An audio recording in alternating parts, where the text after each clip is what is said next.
Jai Hind students, welcome to my physics classes. Students, you need to push yourself because no one else is going to do it for you. So basically, students, plan more than you can do and then do it. Point your arrow at a star, take your aim, and there you are. Plan your castle in the air, then build an airship to take you there. That should be the approach, students. With that positive note, students, let's begin today's session. Today we are going to discuss the motion of a rigid body which is rolling without slipping on an inclined plane. It is actually an example of rigid body motion in which the center of mass of the body is also in motion, right? So students, let us consider a rigid body of say radius r and mass m, which is rolling down an inclined plane which is inclined at an angle theta with the horizontal. Now this solid body, it is under the influence of the following forces. First is students, its weight. Weight of a body, it always acts in the vertically downward direction towards the center of the earth. So this is the weight of the body. Capital M is considered to be the mass, right? Then students, the force of friction which will exist between the body and the surface of the inclined plane, right? If the body tends to move over here, then the force of friction will be acting in the opposite direction. Tangential, that is parallel to the surface, like this. It will be acting tangentially, that is parallel to the surfaces in contact. This is suppose the force of friction, which is always of opposing nature. It tends to act in a direction opposite to which the body tends to move, isn't it? Suppose the body is having angular velocity and it is moving along this direction. Clear, students? Now, the third one is the reaction force. Reaction force, as you are aware, it always acts perpendicular to the surface on which the body is placed. So reaction force would be along this direction. This is the reaction force. This is suppose R dash. Capital R is considered to be the radius of the body, right? It may be a cylindrical body or a spherical body. So R dash is the reaction force.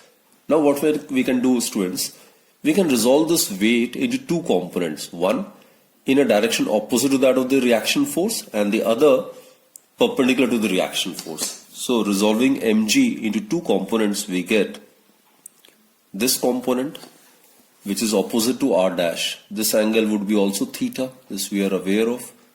So this component would be mg cos theta, while the other component, students, it will be perpendicular to the normal reaction, and this component of the weight would be mg sin theta, right? And suppose A is the acceleration. I'm talking about the linear acceleration. So as the body rolls without slipping, it also tends to cover some linear distance. So the center of mass of the rigid body, it tends to follow this path. It will tend to follow this straight path, isn't it? So it is an example of a rigid body motion in which the center of mass of the body is also in motion. As the body rolls without slipping, the center of mass of the system will keep on moving linearly along this path, right? Now students, let's construct the equation. Obviously, mg cos theta will get balanced by the reaction force, isn't it? This body don't possess any motion along this direction. Therefore, first equation would be r dash, it is equal to mg cos theta. Mg cos theta is along perpendicular to the inclined plane, and the inclined plane gives an equal and opposite normal reaction r dash to this particular body. So r dash would be equal to mg cos theta, right? Put this as equation number 1. And we have considered A to be the linear acceleration of the body and small f be the limiting friction between the body and the surface of the inclined plane. Now, according to Newton's second law, as per Newton's second law. We know that force is equal to mass into acceleration. Now the body is getting accelerated over here. So mg sine theta is greater than this frictional force, isn't it? So since they are oppositely directed, therefore net force would be mg sine theta minus small f, which is the frictional force. This is the net force acting on this body. And as per Newton's second law, net force acting on a body or a system is equal to the mass of the body or the system multiplied by its acceleration. So it is m multiplied by a. So put this as equation number 2. And now students, consider this rigid body which is rolling down an inclined plane. It rotates about its symmetrical axis, isn't it? Now let us consider I to be its moment of inertia and alpha be its angular acceleration about the axis of rotation. So then the torque acting on the body is as I've told you, this body can be a ring, it can be a disc, it can be a solid cylinder, it can be a hollow cylinder, it can be a solid sphere, it can be a hollow sphere. Let's generalize the thing and then we'll consider all the cases, right? So the torque acting on this body is, we are aware, it is given by tau is equal to I into alpha. This is the rotational analog of F is equal to ma. So tau is equal to I alpha. I is the moment of inertia of this body under consideration. Alpha is the angular acceleration. Also students, the weight of the body and the normal reaction, they do not contribute to the torque on the cylinder. It is because both are radial forces. Look, this is the weight, isn't it? It is acting along the radius of the body. Normal reaction, it is also acting along the radius of the body. So r dash, mg or mg cos theta, mg sin theta, these all are of radial nature. And students, we are aware, radial force do not contribute anything towards the torque. Clear? So in this case, the contribution to the torque comes from the tangential force only. And here it is the force of friction. Look, this is the force which is acting perpendicular to the radius, isn't it? So this is the transverse component of the force. So only this force of friction will contribute towards the torque. Therefore students, tau is equal to, as you are aware, the product of the transverse component of the force multiplied by its distance from the axis of rotation, which is capital R. Capital R is the radius. Here F, which is the force of friction, is of transverse nature.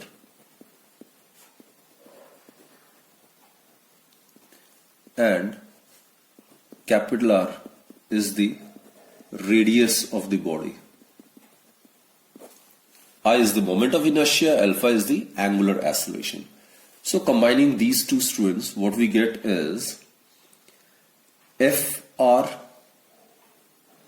is equal to I into alpha, or the force of friction, it's equal to I alpha divided by R.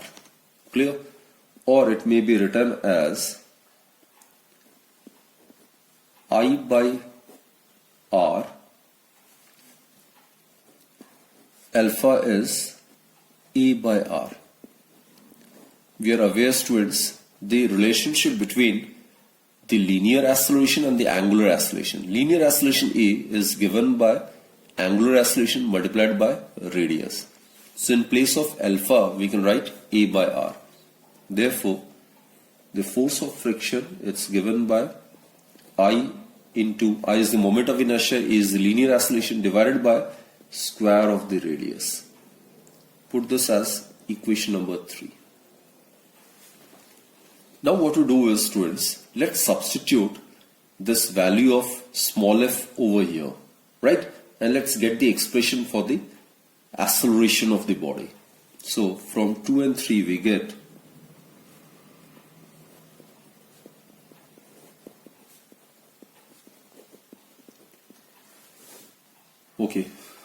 what we get is Let's substitute the value of small f over here. So it is mg sine theta minus small f, it's ia divided by r square is equal to ma. Or here we need to find out the value of a, isn't it? So what we do is a can be taken as common. So here we get m plus I by r square is equal to mg sine theta, or a is equal to mg sine theta divided by m plus I by r square. Students, note that I, capital I, is the moment of inertia, right? So students, here we can further modify. I, you are aware, it's the moment of inertia. So this relation, this is a very, very important relation. This relation, suppose this is equation number 4. This relation can be further expressed or modified in terms of radius of gyration. Now, if k is the radius of gyration, capital K is the radius of gyration, then students, what we can do is moment of inertia I, that can also be written as m into k square, and therefore this equation 4, it becomes, we can express the acceleration small a in terms of the radius of gyration. So what we can write is mg sine theta divided by m plus, in place of I we can write mk square divided by r square. So m is common in numerator and denominator, therefore a is given by g sine theta divided by 1 plus k square by r square. So students, this is the expression for the acceleration of this body which is rolling without slipping on an inclined plane in terms of radius of gyration. So students, this is the expression for the linear acceleration of a rigid body rolling without slipping on an inclined plane, and this is the expression for the force of friction. I over here is the moment of inertia. Now let's consider the case of a solid cylinder.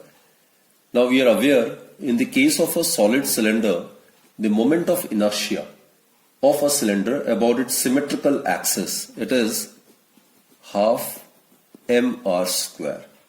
So let's obtain the value of its linear acceleration.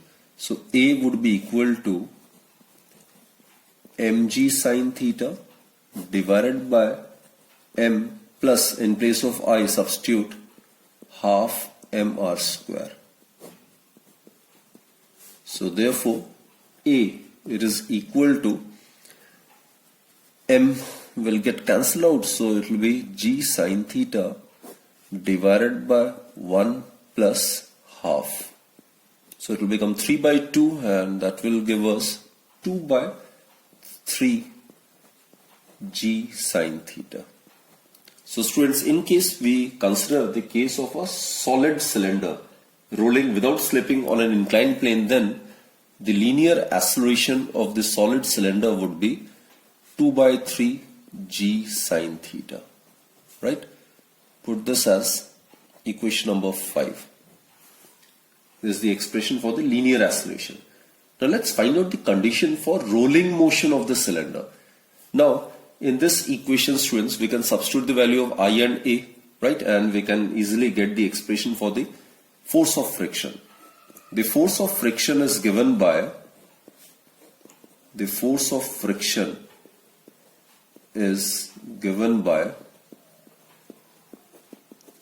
small f is equal to I by r square into A. Let's substitute the value of I. I for a solid cylinder is half mr square divided by r square into A. Linear acceleration for a solid cylinder is 2 by 3 g sine theta.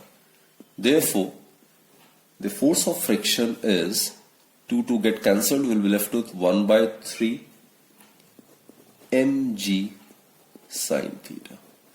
Put this as equation number 6. So this is the expression for the force of friction that exists between the case of a solid cylinder with the surface of the inclined plane, right? This is the condition for rolling motion of the cylinder. Now suppose we consider mu s be the coefficient of static friction. It is the coefficient of static friction. Then students, we are aware the coefficient of static friction is given by the ratio of the force of friction to the normal reaction, isn't it? So therefore mu s, it would be equal to, substitute this value of small f over here, it is 1 by 3 mg sine theta, and the normal reaction, it balances the cosine component of the weight of the body, that is mg cos theta. Therefore mu s is equal to 1 by 3 tan theta. So students, these are the equations which are the conditions for the rolling motion of a cylinder along the inclined plane without slipping, right? Similarly students, we can determine the condition for the rolling motion of a solid sphere, a hollow sphere, a disc, a ring, or a hollow cylinder.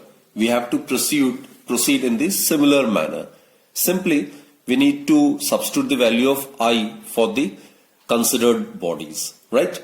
The moment of inertia of, in case we take the case of a solid sphere, then the moment of inertia about the symmetric axis would be 2 by 5 mr square. In case of a ring, I would be mr square. So accordingly, following the same steps, we can easily determine the condition for the rolling motion of different symmetrical rigid bodies. Let us try to attempt this very interesting question. A ring, a disc and a sphere, all of the same radius and mass, roll down an inclined plane of inclination theta from the same height h. We are supposed to state which of these three bodies will reach the bottom at the earliest, right?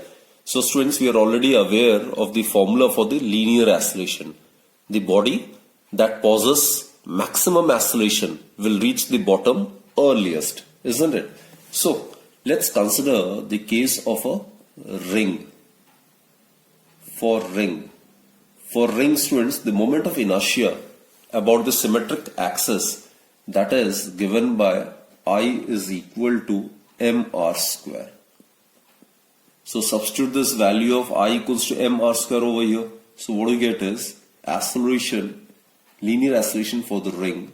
It would be equal to mg sine theta divided by m plus, in place of I substitute mr square. Mr square divided by r square.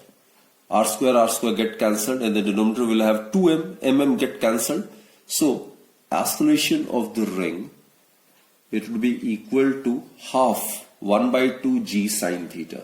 1 by 2 is 0.5 g sine theta. Clear? This is the linear oscillation of the ring. Now let's consider the case of a disc. For disc,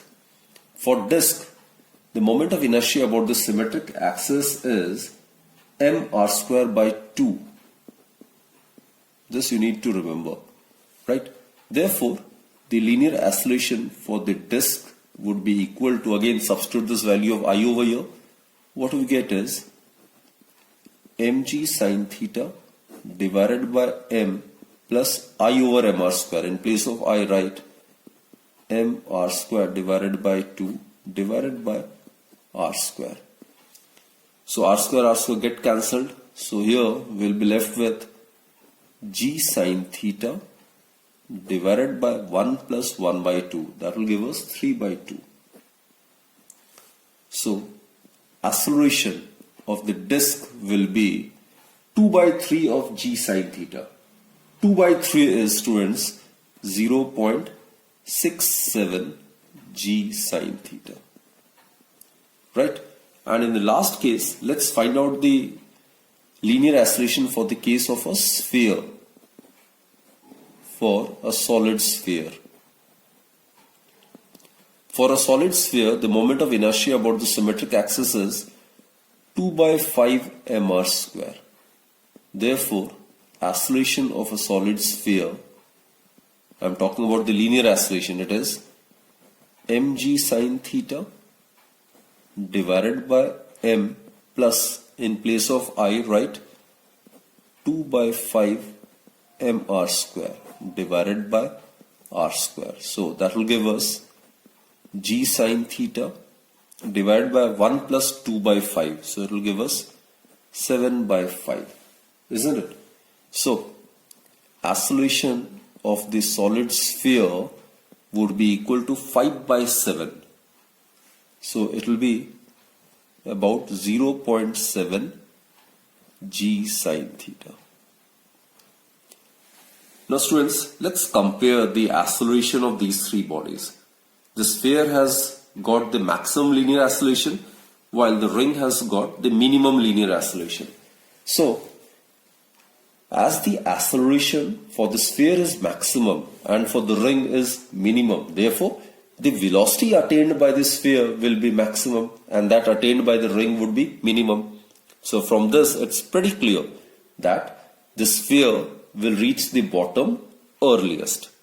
So students, out of the ring, a disc and a sphere, the sphere will reach the bottom at the earliest because of the fact that it possesses maximum acceleration. Students, the bodies such as a ring, a disc, a cylinder, sphere, wheel, it can roll on a level surface, isn't it? Consider such a body, say a wheel of radius r, to be rolling on a level surface without slipping. Now students, the rolling motion of a wheel, it can be actually considered to be a combination of pure rotational motion and purely translational motion. So actually, if we consider this to be purely rotational motion and this to be purely translational motion, then the combination of these two, let me assign this positive sign, sum. This is the sum of these two motions, which are purely rotational motion and purely translational motion, that will result into rolling motion. So that is what we are going to discuss in this particular topic, right? So again I repeat, rolling motion, say, of a wheel is a combination of purely rotational motion and purely translational motion. Clear?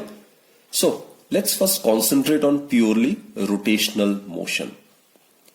In the case of purely rotational motion, students, all the points on the wheel move with the same angular speed omega. So omega is the angular speed and it will be constant. For all the constituent particles of the wheel, the angular speed will be constant, isn't it? The points on the outside edge of the wheel all move with the same linear speed, v equals to vcm. This is the outer edge. Now students, here I must make it clear that as the disk moves forward on the level surface, all the particles constituting the wheel or the disk move along a straight parallel paths with the same linear velocity. And the motion of the particles constituting the wheel can be regarded as the motion of its center of mass. So if we consider vcm to be the velocity of center of mass of the wheel, then translational velocity would be same for all the particles, right? So here let's first consider purely rotational motion. So suppose this is the center of the wheel and it is rotating along this direction. Wheel is rotating along this direction with constant angular speed omega. Now as I've stated, students, all the points on the wheel move with the same angular speed omega and the points on the outer edge of the wheel all move with the same linear speed which is equal to the velocity of the center of mass of the wheel. So here it will be V, it will be equal to VCM. And students, here it will be in the opposite direction obviously. So here V, it would be equal to minus VCM. Clear? So the linear velocity is V of the 2 points on the outside edge of the wheel. At the top it would be V equals to VCM, while at the bottom it would be V equals to minus VCM. So the linear velocity is V of 2 such points at the top and at the bottom of the wheel are as shown. Clear? This is purely rotational motion. Now consider purely translational motion. Here students, the linear velocities, in this case all the points as I have referred on the wheel move to the right with the same linear velocity VCM as that of the center of the wheel. So this is the center of the wheel. It possesses a linear velocity of VCM, and all the points on the wheel, it will also possess the same linear velocity VCM as that of the center of the wheel. So if we talk of the 2 points which is at the top and the bottom, it will also possess the same velocity. So here V would be equal to VCM, and here also it will be V equals to VCM. This is, we have considered purely translational motion. All the constituent particles will have the same linear velocity as that of the velocity of its center of mass, right? And as I've stated, the rolling motion of the wheel or a disc may be considered to be a combination of purely rotational motion and purely translational motion. So the addition or these two, the combination of these two motions will comprise rolling motion. So here what we get is, this is the top point, VCM, VCM. Here, due to the rotational motion as well as due to the translational motion, the velocity at the top point, both are in the same direction and same magnitude. So obviously it will get added up. So here, the topmost point will possess velocity twice VCM, right? This is the center. It will have rotational motion as well as translatory motion. So it is the linear motion, that is VCM. Now students, over here, consider the bottom point. Here these two are in equal magnitude but oppositely directed. Due to the pure rotational motion, the bottom point will have velocity towards left, and here due to the purely translational motion, the bottom point will have velocity of equal magnitude but towards right. So rolling motion, which is being considered as the combination of these two, here at the bottom point the net velocity will be 0. So here V at the bottom, it will be equal to minus VCM plus VCM. So it will be equal to 0. This is a key point, students, right? So the rolling motion of the wheel may be considered to be the combination of purely rotational motion and purely translational motion. Let's recap the main points. In the case of purely rotational motion, as I have stated, students, all the points on the wheel move with the same angular speed omega, right? This is the angular speed. And points on the outer edge of the wheel all move with the same linear speed, that is V equals to VCM, which is equal to omega into R. R is, students, it is the radius of the wheel. R is the radius of the wheel, right? While in the case of purely translational motion, all points on the wheel move to the right with the same linear velocity VCM as that of the center of the wheel. All the points, you can consider any arbitrary point, all will move with the same velocity, same linear velocity as the center of the wheel, which is VCM. Clear, students? And the combination of purely rotational motion and purely translational motion, that will give us a rolling motion. Clear? Students, let us consider this wheel as we have considered it to be rotating with angular velocity omega about its symmetry axis during its rolling motion, right? So, the particles constituting the disk or the wheel move along concentric circles with same angular speed that we have already discussed. Now let us find out the resultant velocity of any arbitrary point P. Suppose this is any arbitrary point P which is at a distance small r from the center of the wheel, right? Suppose it is at a distance small r from the axis due to the rotational motion of the wheel. So this distance is suppose small r. Now students, look, the linear velocity of the particle P at a distance which is small r from the axis due to the rotational motion of the disk would be omega into small r, right? And it will be directed in a direction perpendicular to the line joining the particle to the center of mass. So it will be like this. It will be along this direction. This is, students, it will be V rotational, right? And second is, due to the purely translational motion, it will also possess VCM. VCM at any instant would be same, right? And acting towards right. So this is it. This is VCM. So this particle, this arbitrary particle P, will possess two velocities, V rotational and VCM. V rotational would be perpendicular to this line, because any particle which is moving in a circular path at any instant, its direction of motion is given by drawing a tangent.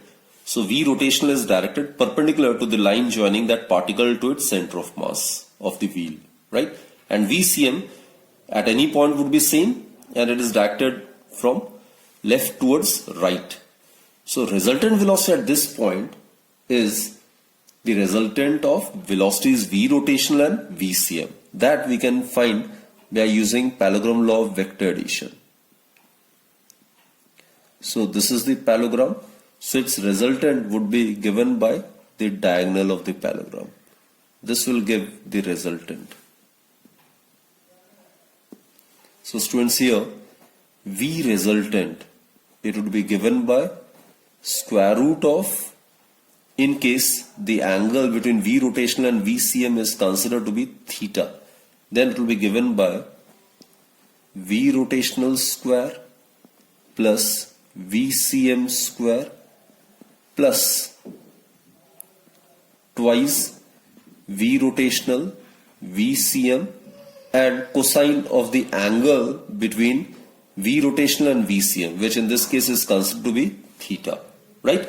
And here remember, students, V rotational, it is equal to omega and this distance of the particle from the center, which is small r, right?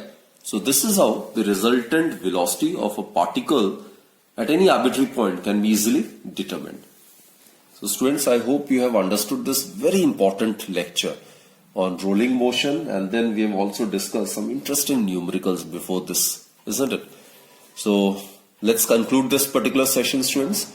Do join me in my next lecture then, and till then, do take very good care of yourself, stay healthy, keep fit, and always keep smiling. Thank you.